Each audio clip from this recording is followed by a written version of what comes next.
What's going on YouTube? So a couple of weeks ago I started having this problem with Shadowplay recordings where the audio would stutter, and I noticed that a lot of other people were having a similar problem, so I figured I'd make a little tutorial. If I could help anybody out, that would be great. So the problem is actually a bug within Geforce Experience, and it has nothing to do with the Nvidia driver or the graphics card. So if you think something is wrong with your graphics card, there's nothing actually wrong with it.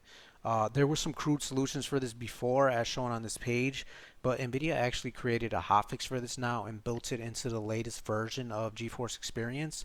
And the link will be in the comments and in the description. Here it is right here.